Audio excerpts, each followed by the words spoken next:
Welcome to the Women Living Well After 50 podcast. I'm Sulon Carrick and I'm passionate about inspiring, motivating, supporting and informing women over 50 to embrace this exciting time of life.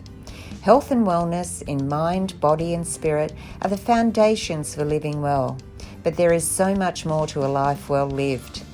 Each week, through conversations with my guests, I'll be presenting topics that will help us all to live well and enjoy life. So join me as we discover new ways to become women living well after 50. Are you ready to start living? What are you waiting for? Let's get started. Welcome to another episode of the Women Living Well After 50 podcast. I'm Sulon Carrick and it's lovely to have you join me. My guest today is Wendy Demarask. She's a teacher, healer, guide in many aspects of life and has been called a heart-centered entrepreneur. Her main focus is providing inspiration and skills to live life through the integration of mind, body and spirit. She has a lifetime of service in her career and community, and she believes that if we sing our life through our heart space and pursue what we feel passionate about, we are more likely to achieve our dreams and to navigate life's inevitable ups and downs with more grace and ease. Wendy has qualifications in business management, organisational behaviour, online entrepreneurship, personal development, herbal medicine, natural fertility management, women's health, and way much more. She's a very experienced woman and I'm looking forward to chatting with her. So let's go and join the conversation. Welcome, Wendy. It's so lovely to have you join me on the Women Living Well After 50 podcast. Thank you, Sue. Good morning to you and your listeners, and I'm honoured to be here. Thank you. I love the work you're doing. Well, thank you for that. And I love that I get to meet interesting and inspiring women who share their stories and have advice and wisdom that they can pass on to us that, we're all helping and supporting each other to live better lives, aren't we? Yeah, indeed. Okay, so what we might do first is I gave a little introduction about your experience, what you do, but I'd like to just chat to you about your background and then perhaps the type of work that you do to help other women. Okay, sure. If I can be of any assistance, that's great. Okay, so whatever you do, a little bit about your background, what you've been doing, and now what you do for work and working with other women. Okay, well, I'll start with the present, and then I might take a time leap back. Sounds good. Sounds good. Although my motto is never look back, but it's handy when you're looking at perspective, isn't it? So, so currently my focus is on learning and development, both in the health and wellness and in, self development. So, and that's come about after many decades studying and practicing in clinical health in natural women's health and also some other specialties that I've had in that area, and working with all ages and stages of women, but holistically, looking at mind, body, spirit health rather than just what you put in your mouth and what you do, but also looking at our mindset and where we've come from, what we can let go of, because, if we're hanging on to things, that often hurts us for the future, and how we can step into our best version of ourselves. So these days, after 30 plus years in study and clinical practice, I'm mainly sharing learning through my platforms in those areas. And if I do one-to-one guidance, it's really with people who, are very highly motivated to be really well. Got lots of tools for people who are on their way to that. And that's really important to meet people where they are capable of being at this point. So, a broad spectrum. So how did I come to be here?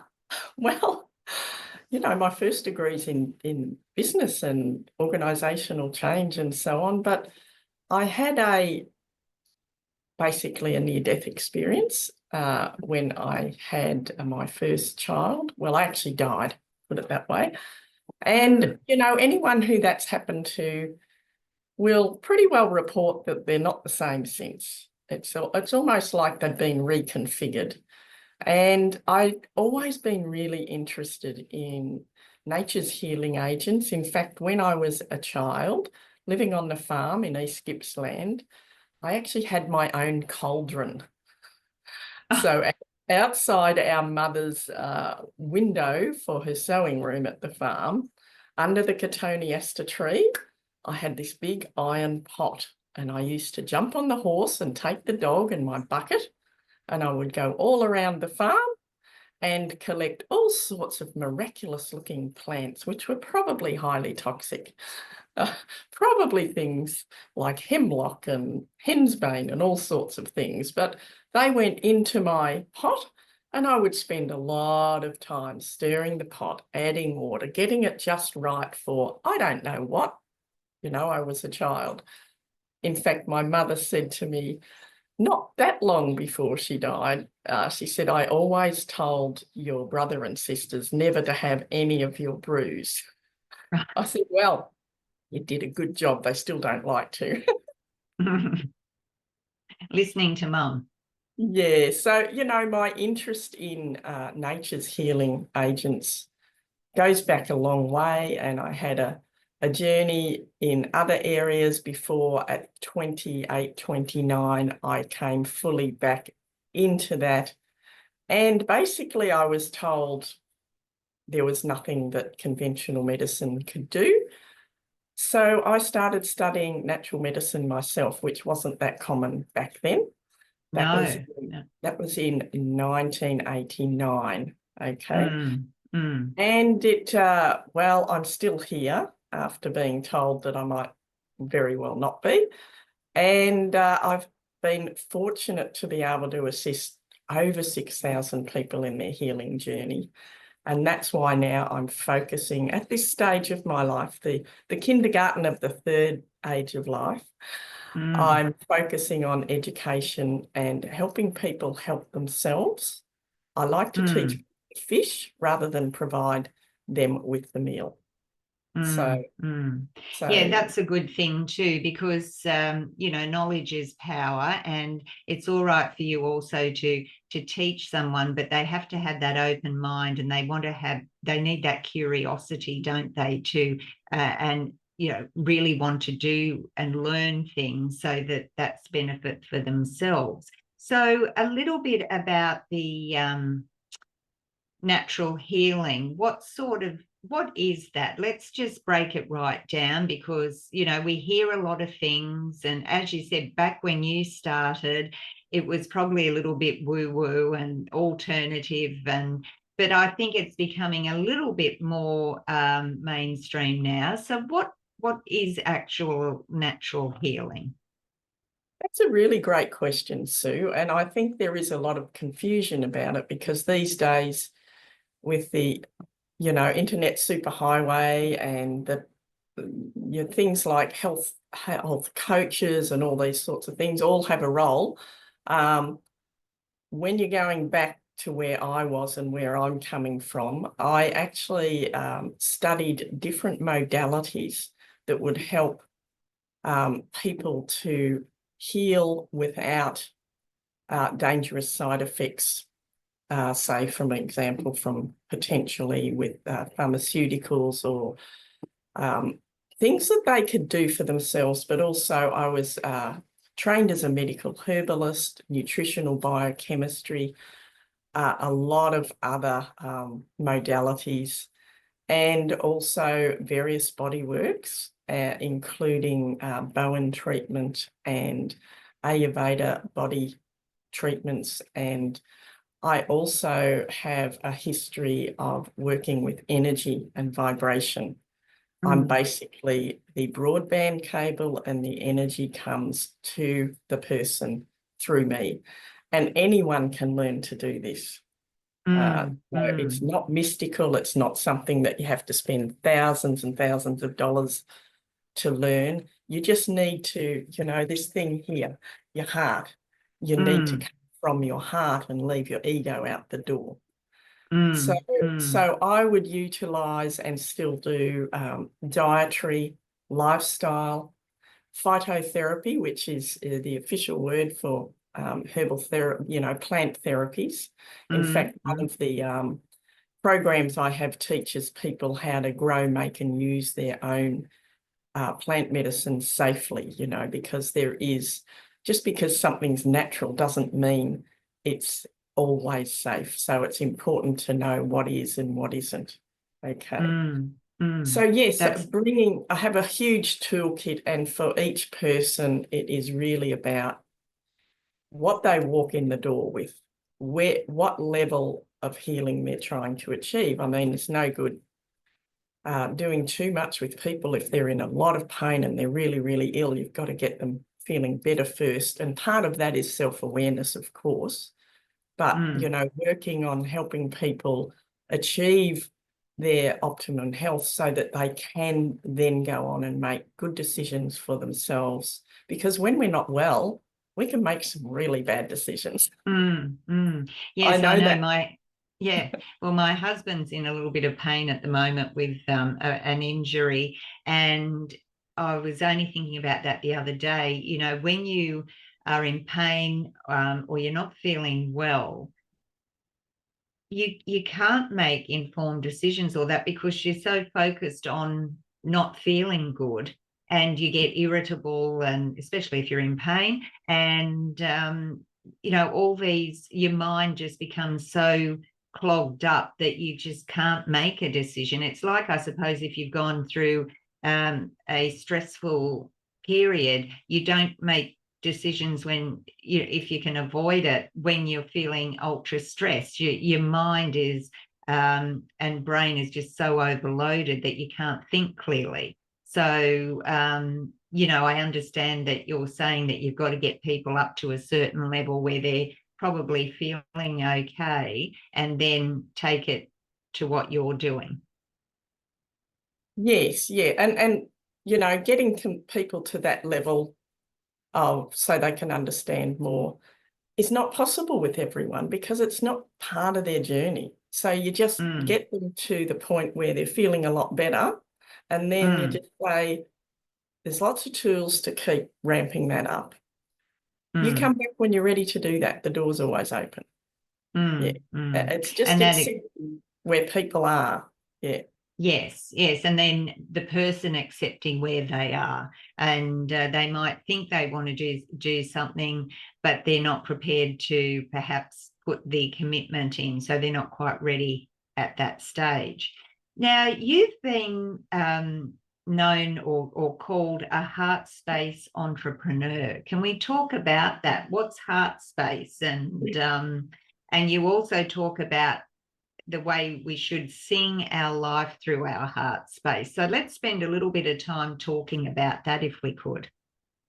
Absolutely. That sort of little name came from one of my books called Enterprise with Soul, which is out of print at the moment. I've got to I'll pop the ebook up on my one of my websites soon. But I find probably a good way to explain how this all works is, if you look at ancient cultures, the wisdom of ancient cultures, and I'm fortunate to come from a background of a couple of those, if we're not doing what our heart dictates in our life, and I actually get a bit emotional when I think of this, because often when you're seeing people, they're living a life to please someone else. And they're very sick because of it, because they're not, this isn't fulfilled, their spirit isn't happy. So if we're going to be a heart-centered whatever, we're coming from that place of what feels right with my internal love, integrity, values. Can I be bought? I can't be bought. I've proved that over and over again. But because I know from a very early age, I learnt this, and that's one of the benefits of having a childhood, you know, steeped in nature. You learn to connect with yourself much more deeply. You don't even know that you're doing that at the time. But I know you can feel in your body. And one of my workshops that I do is called, you know, it's about how your body speaks to you. And body talk, I call it body talk. If we, for example, pretty well everyone who I speak to, if they say, what do you mean by coming from your heart? Pretty well everyone will remember a time when they wanted to do something, or, you know, they were just going along in their life and they suddenly had this really, feeling in their gut or their chest or somewhere that doesn't feel right. But it's often at an inconvenient time. Like you might think, oh, I need to drive somewhere to get somewhere to do something. And then all of a sudden you go to get in the car and it's like, oh, that just doesn't feel right. But you go. Quite often something will happen. Okay. It might not be disastrous. You might end up lost in the middle of the bush like I have a few times. Or it might be, if you're coming from your heart space, you can understand immediately the energy of people around you. And this is what I teach a lot if I'm doing one-to-ones and workshops on this, you know, how to blend the mind, body, spirit, you know, look, and you bring into that your diet and your lifestyle as well, because unless you're feeling well, it's really hard to access this. But if you're feeling well, it's almost a given. It's a part of us. We are a soul and a spirit. Our body is our carriage. Our body tells us when we might be heading in the right direction or we might need a rest and so on. So when you start tuning in unapologetically to what your heart space is telling you, and I use heart space as a generic word for your spirit, you know, your intuitive, your higher intelligence, whatever you like to call it. It's not religious, it's spiritual. And once you tune into that, you can feel, oh, you know, have you ever been around someone who you immediately feel quite drained? Yes. Yeah. So, or conversely, someone that you instantly feel comfortable with and you've never met them before. So, yes. Absolutely. So that's your heart space speaking, or your inner intelligence. And it's not a judgment thing even. So it's like, oh, this, you know, I'm being told to be careful here. And it's then, you know, a friend of mine a long time ago coined this phrase to me. You say internally, hello, my other self, to this person, especially if it's a problematic, because we've all been there.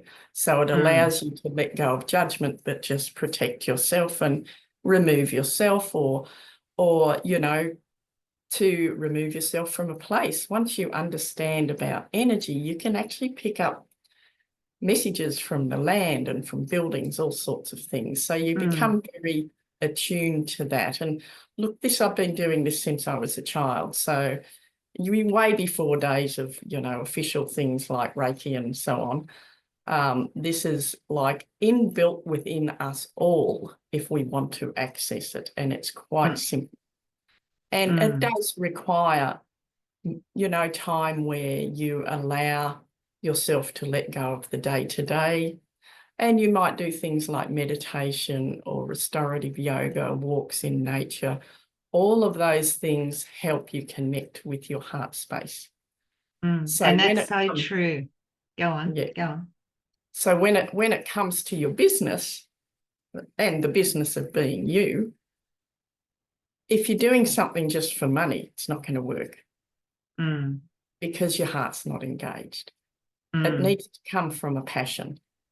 And do you find that yourself? Yes. I was just going to say a couple of examples, but just before I forget, just talking about doing something and your heart's not in it.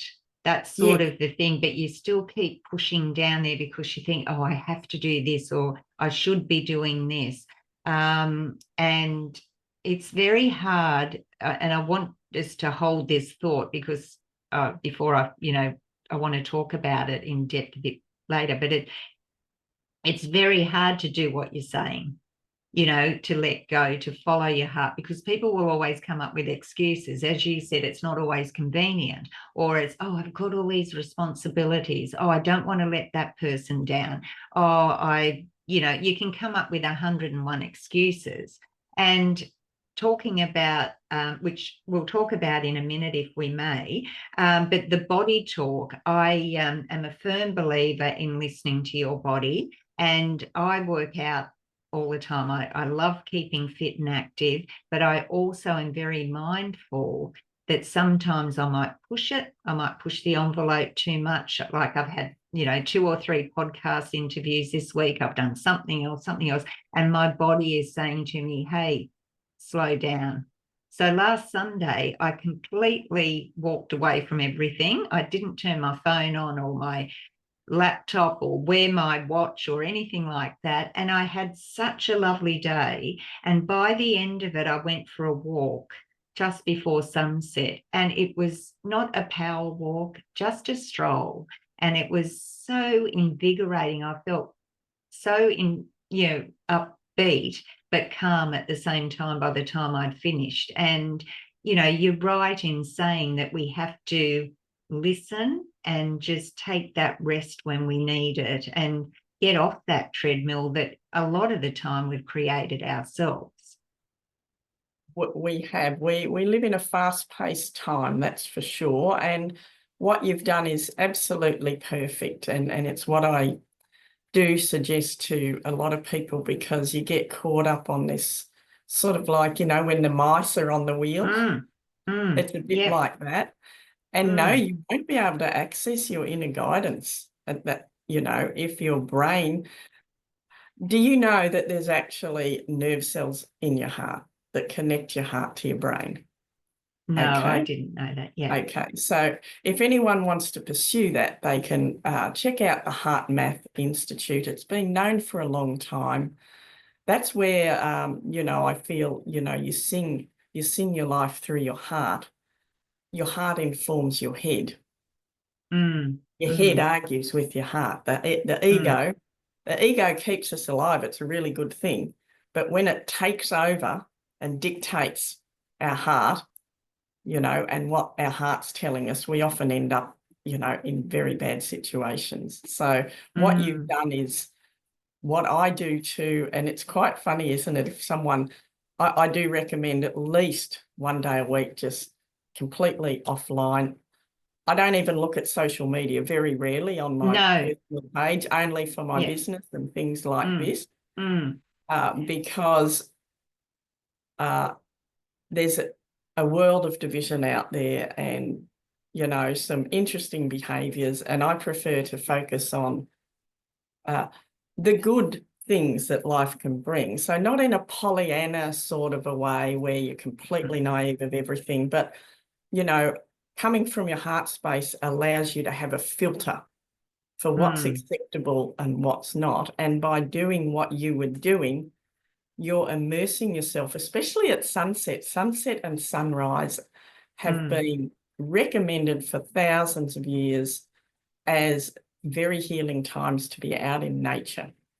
And it's just beautiful. I've just had some years of having, I don't know, sunrises from over sunrise and sunset from over 300 locations in Australia.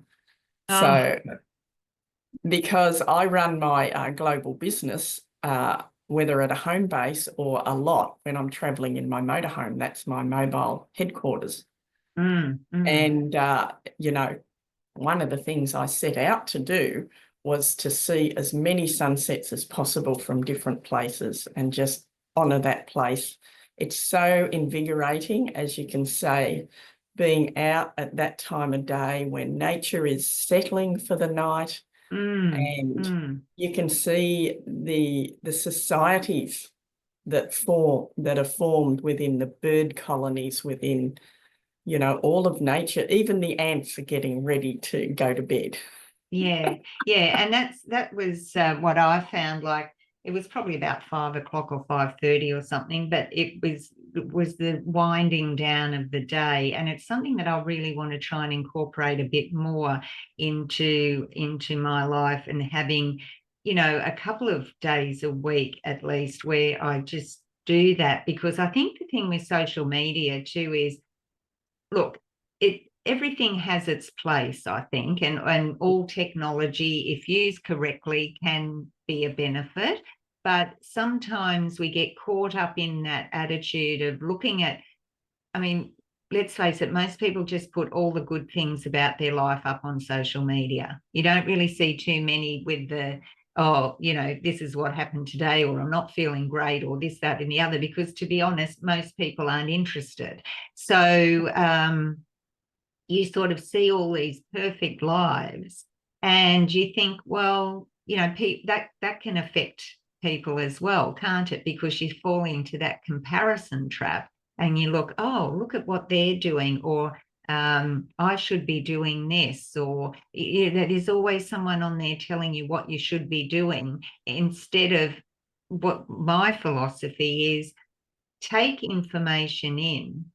And I'm probably doing what you're talking about today.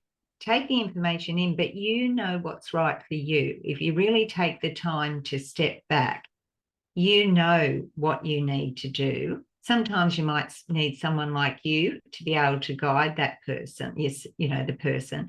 But deep down, we know what is right for us. And I think a lot of people fall into the thing of saying, oh, they said I should be doing this if I want to age well, or I should be doing that, or taking this, or eating that. And they get so caught up that they forget to think about what's right for them.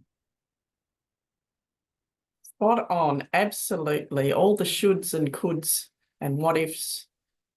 The comparisons, I think, is what you're getting at a bit too, you know, comparing ourselves to others. I think we've, you know, a lot of people have become very lost and don't know who they are. And one of my mottos for my clinical practice and all of life has always been, we are not broken. We don't need to be fixed. We just need to remember who we are. And I think many have become lost. They're starting to wake up now. And look, you know, things like coming from your heart space can be as simple as, you know, coming from love, giving a smile to someone who might look a bit down, you know, or helping someone having trouble crossing the road. Or actually coming from your heart space can mean, if you're around a difficult person, and we can all have this in our lives, is to do what my grandmother used to say: a wise woman says nothing. So coming from love can mean just saying nothing and just stepping away. So it doesn't always mean doing something. It can actually mean doing nothing. But there's some really, I feel there are some key components to having that sort of harmony between mind, body, spirit, and coming from that heart place. And, you know, one is taking total responsibility for ourselves. You know, that person in the mirror that created, you know, if you look yourself in the eye and you go, I created where I am now, I am absolutely capable of creating something else I want. I think people can get very stuck in how they feel, and also to not compare yourself to others, you know, which I think is a bit of a modern day malady. And just, be boss of yourself, 100% responsibility, because when you do that, that in itself is a huge leap in your personal development. I find it's such a joy if you're working with someone over many, many years and you really refine the way you communicate with people, because you've got to know, I'm often working with people that John West rejected. you know, how they toss out all the tuna they don't want. Well, Yeah. I'm often working with people who are in the most incredibly difficult health situations and life situations. And you can often get to a person and you just slowly, incrementally bringing in the personal development side of things, because unless you address your mindset, it's very hard to have good health and happiness. That they all go together, right? And it's important to see where each person's at. And then at some point, if they're going to persevere, you can just say one thing, one tiny little thing, and they'll go, I get that now. I get that. I get it. I haven't been taking responsibility for myself. I've been blaming everyone else. And you can do that in a way of not blaming, but just acknowledging, because we've all been there, acknowledging how detrimental that is to ourselves, but also if you're carrying a grudge, it hurts you, but it hurts everyone else. So, and I have seen so many times the difference that it makes to people in their health and their life and their career and their success, suddenly getting it, and then taking the reins of the horse and taking charge of their life. And it is amazing. It's such a blessing. Yeah. Yes. And, I think that we've just got to make the time, though. Sometimes we get so caught up in our life, and guilt is a big issue, I think, because guilt, we try to set boundaries, but then that guilt comes in and it says, oh, I said I'd help, or as a grandparent, I want to help out with the grandchildren, I want to do this, but if I say no, it starts to become a big ball, like a snowball that just keeps getting bigger and bigger. Well, it can if you don't know who you are. So I hear this often. There's an old Zen saying, and a proverb, and I can't remember it exactly. I've also had at least 25 years of practicing Soto Zen Buddhist practice, which helps me detach. And given, my career, I've had situations where I've had to be very present, and everything else, you're not attached to anything else. So, it goes something like, I refuse to waste the currency of my life on guilt. So if you do feel guilty a lot, and we've all been there too, hello, my other self, we've all been there. How about actually looking at where that might be coming from? Because are you feeling guilty because you're seeking approval and you're finding ways to try and get that approval? Are you feeling guilty because if you don't do this, you're going to have something taken away from you that you want, and you're afraid of the outcomes? Are you feeling guilty because you don't have enough self-confidence to stand up for yourself?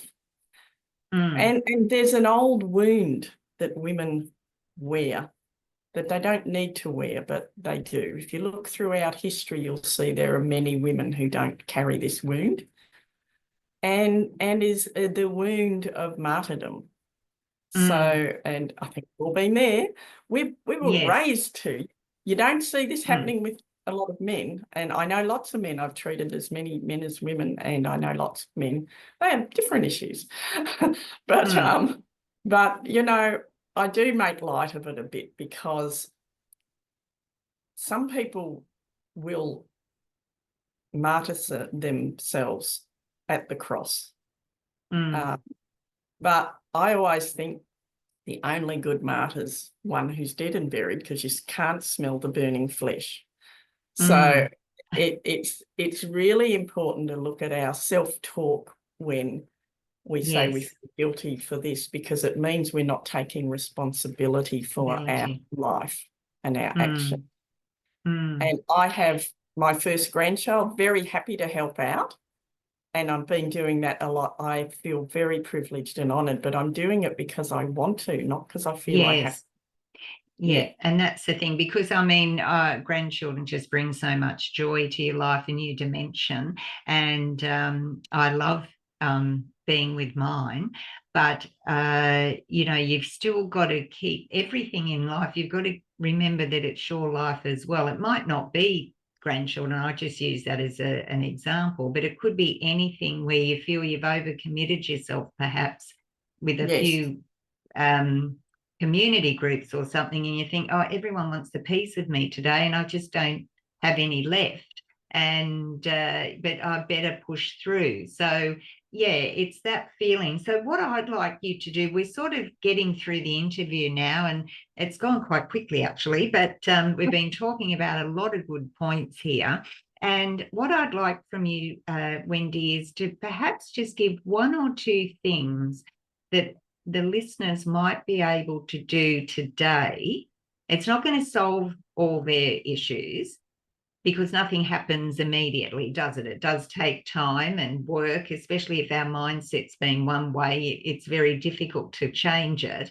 But what's a couple of things we can try today to really start us on that path of wellness in the holistic approach, mind, body, and spirit, which I totally agree with, and something I always promote as well? Okay, sure. That's a great question. Gosh, I think that's a few more hours. Well, we might have to have you back, but you could give us the short version, and then we'll get you back for the more probably the first thing is to create space for yourself every day to honor yourself. And that might be as simple as, if you've got a garden or a balcony or a place in nature nearby, going there even just for 20 minutes. In fact, if you can have your feet on the ground, or if it's cold or not right to do that, hug a tree, be connected. I also teach people how to do earth medicine as well. It's very, very important. Have some time and space either at your own safe haven, inside or outside, and give yourself regularly a time of at least 20 minutes to just breathe. Don't even listen to a guided meditation or anything. Turn everything off and just sit there and just appreciate. I'm alive, I'm here, I'm present. And then when you just do a bit of breathing, you know, it's quite good to do, say, 4 in-breaths through your nose, hold on to it for 6, and then release it through your mouth for 8 seconds. Do a few cycles of that, and then that'll pull you into a more gentle space. I have to do this myself because, you know, high achievers are the worst. And so I have to be very disciplined about this myself. And you can do whatever practice you want that brings silence into your life. And for me, that's the Zen Buddhist practice, or just sitting in nature. And then just sit there and have your hand over your heart and just breathe and say, I am love. I am love. I am love. And then just connect with that, and then just say, what is my body telling me today? What does my body want from me? What is my body saying no to? You know, you can have a little pen and paper beside you if you want, because you will be in a little bit of a trance. You will get wisdom from that you're not going to get from this scrambled bits up here. So number one thing is carve out that space, make it a habit. You need to do it for at least 3 weeks daily to get that into the habit. And the other thing is, if you're sabotaging your health with your diet, you'll know, because your body will tell you. In fact, most of the time with most people now, if I'm looking at diet, I'm getting them straight onto a whole food plant-based diet. Yes. Because I find I go by my clinical evidence with people. I do that myself, but that's not the reason. It's because these days people are just so ill, and they're they've been eating conveniently for so long, or the standard Aussie or standard American or whatever diet. And, you know, if you're doing something now and you're not well, you've got to change it. That's all it boils down to. It's simple, you know. And so in the Radiant Woman book on my site, part of that is an anti-inflammatory diet, and it's not all plant-based whole food. It's an in between. And if I am seeing people one-to-one, I get them to get that, because that book goes through a lot of other stuff for all ages of women. And I get them to go for at least 2 weeks on that anti-inflammatory diet to start detoxing from what they have. And it's an intermediary between what they've been doing and what they can do if they really want to ramp it up with whole. I'm actually about 80–90% raw whole food plant-based. And that came about because I had terrible complications from ticks. And even if I wanted to, I can't have some things like mostly animals. So that's the second thing. And the third thing, just move. I'm standing up, I'm sitting down at the moment, but most of the day, if I've got my little stand-up desk, I've got to sit down one. Most of the day I'm standing up. It took me a little while to do that, because your brain synapses have got to change to thinking differently while you're standing up. If you possibly can, move. You know, this myth that you exercise for, you know, half an hour, 3 times a week, it's a load of rubbish. You've got to move. We are designed to move as much as possible. You know, for it, like I like to be fit and strong. We're probably fitter and stronger than most people half our age. Well, I know we are. I do a lot of mountain bike riding as well. And you just got to keep moving, because that keeps your blood flowing. It's the happiness factor of that as well. Oh, yes, yes. So whatever it is, dancing in the lounge room, having a good long walk, doing your weights, or just moving between tasks and not sitting there with the control. That's right. Well, we're fortunate we have steps in our house, or stairs, and both my husband and I are up and down the stairs quite often during the day. And, you know, so that's sort of that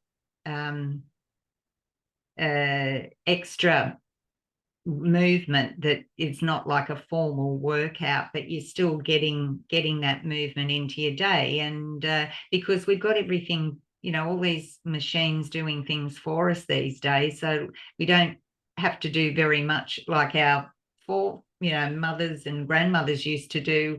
They were probably fitter in certain ways than us, because they were more active in the housework in what they were doing. But recently, we just, in the Facebook group that I've got, we just did a month of trying to cut out ultra processed foods. And, you know, I encourage them, members, to put up ideas and thoughts and articles and whatever they had. And it was amazing, the information that came through. And many of them, and myself included sometimes, were saying, oh, I didn't realize that, or, you know, and then most of us realize that it's so much easier to eat whole foods. You know, you can eat that sort of diet, and it can be nutritious but also delicious as well. So I know that sometimes the cost factor comes into it for people, but there are ways around it that you can be eating a much more nutritious and healthier way than, you know, buying all those convenient foods from the supermarket. I think the cost thing, you know, and I totally agree with you with all, you know, not having manufactured foods at all. That's right. But the cost thing's a bit of a myth, because when you're just basically getting food from the earth, it doesn't cost much. But if you're buying even like meat, and look, I grew up meat and 3 veg, you know, we had a big farm, we killed our own kindly. You know, people can do what they want. I'm just going what I find works best for people, and for myself at the moment too. But the cost thing's a bit of a myth, because especially if you go to, local farmers markets and, support them, or local organic produce shops and so on. I don't find them to be any more expensive in fresh produce than if you go to the supermarket, and goodness knows how old things are there. That's the thing, isn't it? Yeah, that's the other factor. But look, we've really covered a lot today, Wendy, and we are coming towards the end of the interview. And I know when I talk to people like yourself, we could talk for hours. So I am mindful of the time and how much time our listeners have to listen. But that doesn't mean that we won't do a repeat performance, on a topic that we've talked about today in more detail. But before we go, I ask a question to all of my guests. It's the same one, and I'm going to pose it to you as well. What does being a woman living well after 50 mean to you? It means you're full of vigour.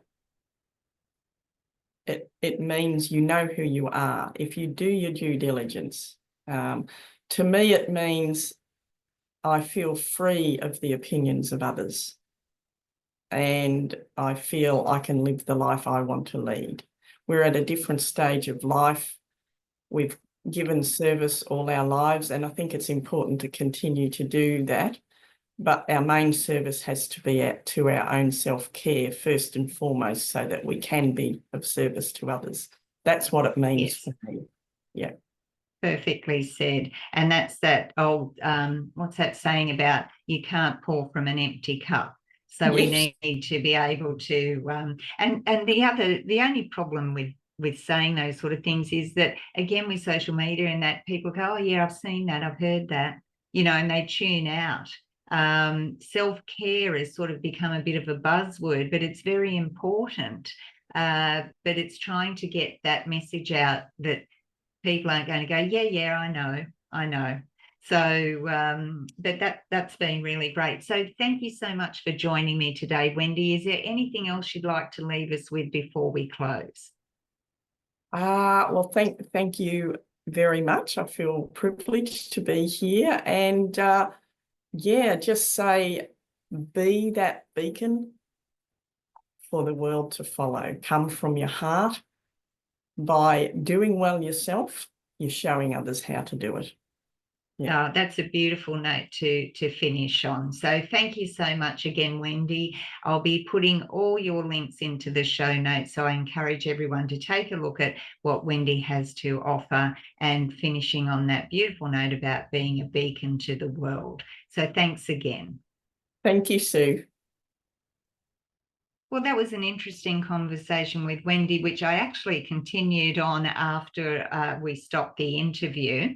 And I hope that you did find some useful points there. It's all about taking that time to create space for ourselves every day, so that we can start to feel well, not just in body, but mind and spirit, as as a holistic view. We heard about singing our life through our heart space, and lots of other pieces of information that I'm sure that you will benefit from. So I'd love you to share the episode with a friend. And that's it for this episode. So until next time, remember to live well, enjoy life, and most of all, be a woman living life your way. Bye for now.